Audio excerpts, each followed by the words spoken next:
Bapak, Ibu, dan saudara sekalian, selamat pagi. Kita berjumpa kembali dalam Renungan Harian GP Kris Pangkal Pinang. Bersama saya, Guru Injil Eber.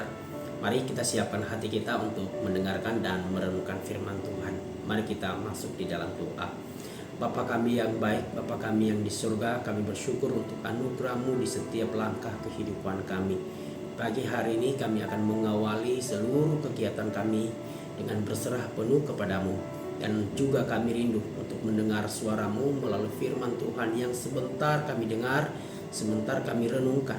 Tolong kami, mampukan kami agar kami bisa memahami firman Tuhan yang singkat ini dan kami menjadi pelaku firman itu sendiri. Kami sudah siap mendengar firman Tuhan. Dalam nama Tuhan Yesus kami berdoa dan mengucap syukur. Amin. Firman Tuhan hari ini terambil dari Matius pasalnya yang ke-28 ayat ke-16 sampai ayatnya ke-20, bunyinya demikian.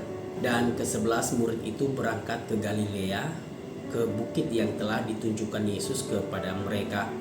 Ketika melihat Dia, mereka menyembahnya, tetapi beberapa orang ragu-ragu. Yesus mendekati mereka dan berkata, "Kepadaku telah diberikan segala kuasa di surga dan di bumi. Karena itu pergilah, jadikanlah semua bangsa muridku, dan baptislah mereka dalam nama Bapa dan Anak dan Roh Kudus, dan ajarlah mereka melakukan segala sesuatu yang telah kuperintahkan kepadamu.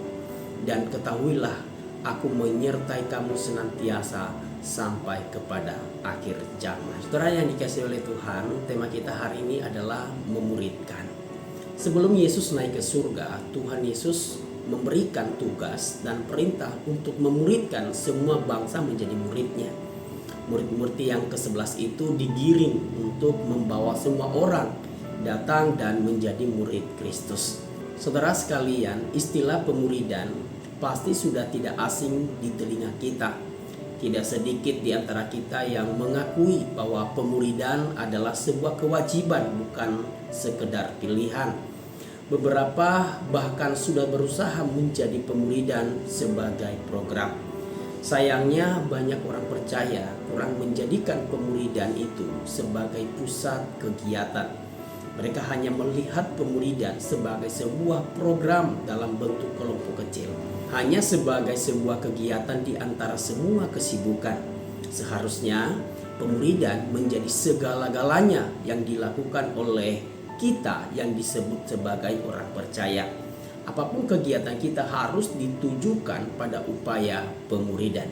Dengan kata lain, teladan hidup bagian dari pemuridan. Seperti Yesus memuridkan murid-muridnya dengan jalan menunjukkan teladan hidup sampai mati di kayu salib. Mari kita melihat pemuridan seperti apa yang Tuhan Yesus mau, dan apakah pemuridan itu harus dilakukan atau tidak. Saudara, konteks firman Tuhan hari ini adalah respon Tuhan Yesus terhadap ke-11 muridnya. Di ayat 17 mengatakan bahwa ketika mereka melihat Dia, mereka menyembah Dia, tetapi di antara mereka ada yang ragu-ragu. Dengan aktif Yesus mendatangi mereka dan memberi penjelasan di ayatnya yang ke-18. Berkata demikian, Yesus mendekati mereka dan berkata, "Kepadaku telah diberikan segala kuasa di surga dan di bumi." Yesus meyakinkan mereka bahwa tindakan penyembahan kepadanya merupakan respon yang sudah seharusnya, karena Dia memiliki kuasa, otoritas di bumi dan di surga. Dia tidak membiarkan mereka berada dalam keraguan-raguan. Mereka perlu mengetahui siapa Dia yang sesungguhnya dan memberikan respon yang sebenarnya. Demikian juga dengan kita. Kita tidak boleh hidup dalam keraguan-raguan. Ia harus dipercaya Kristus yang berkuasa atas segala-galanya, baik yang di surga maupun yang di bumi ini. Kemudian di ayat ke-19 ada kata sambung, yaitu karena itu. Ini menyiratkan bahwa apa yang diperintahkan di ayat ke-19 dan 20 dilandaskan pada ayat yang ke-18.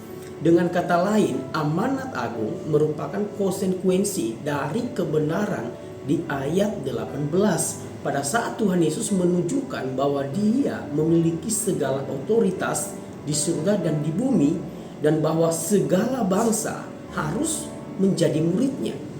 Tuhan Yesus sedang mengungkapkan dirinya sebagai anak manusia yang menggenapi nubuat kitab suci di dalam kitab Daniel.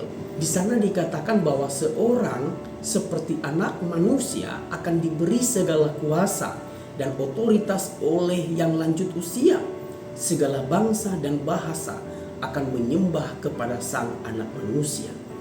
Jadi jika amanat agung itu yang intinya terletak pada pemuridan dan merupakan perintah dari pribadi yang memegang segala kuasa di bumi dan di surga, maka amanat agung merupakan perintah yang harus dilakukan, bukan sekedar program gereja atau pilihan kita. Setiap orang Kristen patut melibatkan diri ke dalam pemuridan. Semua orang Kristen seharusnya terus-menerus berada dalam proses dimuridkan dan memuridkan. Jadi sebuah kesalahpahaman umum jika kita lebih mengidentikan amanat agung dengan penginjilan daripada pemuridan. Penginjilan justru merupakan bagian dari proses pemuridan. Bagaimana kita melakukan pemuridan? Tuhan Yesus berkata, "Pergilah." Nah, kata pergilah merujuk pada sebuah tindakan yang aktif. Kita tidak diperintahkan untuk menunggu. Kita tidak boleh sekedar mengamati dan menanti kesempatan. Tetapi setiap kita harus mengambil inisiatif untuk mencari orang untuk dimuridkan. Jangan kita menunggu orang datang kepada kita dan mengatakan saya butuh dimuridkan. Ini tidak sesuai dengan amanat agung. Pemuridan adalah perintah, kita harus inisiatif.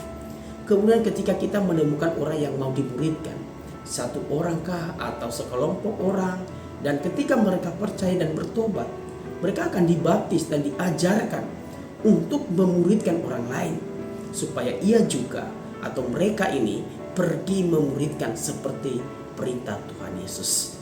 Namun tidak semua orang percaya antusias ketika dipercayakan sebuah tugas pelayanan ini. Hanya sedikit orang yang bersemangat mengerjakan tugas yang berat ini. Tetapi Tuhan Yesus sangat tahu bahwa tugas yang besar ini membutuhkan jaminan yang besar pula. Saya yakin bahwa para murid pada masa itu juga penuh dengan ketakutan dan keraguan-raguan untuk menjalani tugas pemuridan ini. Maka Yesus berkata di ayat yang ke-20, "Aku akan menyertai kamu senantiasa sampai akhir zaman." Penyertaan Tuhan ditandai dengan dua hal, senantiasa dan tidak berkesudahan. Yang pertama merujuk pada ketersediaan yang terus-menerus sepanjang waktu. Yang kedua lebih ke arah konsistensi sampai akhirnya. Misalnya, untuk apa kita diberi penyertaan 24 jam tetapi hanya berlaku selama seminggu? Untuk apa kita diberi penyertaan seumur hidup tetapi hanya untuk bisa dinikmati 2 jam dalam sehari? Hanya penyertaan dari Tuhan Yesus yang senantiasa dan tidak berkesudahan yang akan memberikan ketenangan. Saudara yang dikasihi oleh Tuhan, kita telah ditebus oleh Kristus untuk menghasilkan buah. Bukan hanya buah pertobatan, tetapi buah dari perintah yang diberikan oleh Tuhan kepada kita. Marilah kita memulai atau melanjutkan pemuridan kepada orang lain. Mulai dari 1 orang, 2 orang, atau sekelompok orang. Baik yang sudah percaya maupun yang belum percaya. Mari kita bawa mereka menjadi murid-murid Kristus. Kiranya firman Tuhan ini menolong dan memberkati kita semua. Amin. Tuhan Yesus memberkati.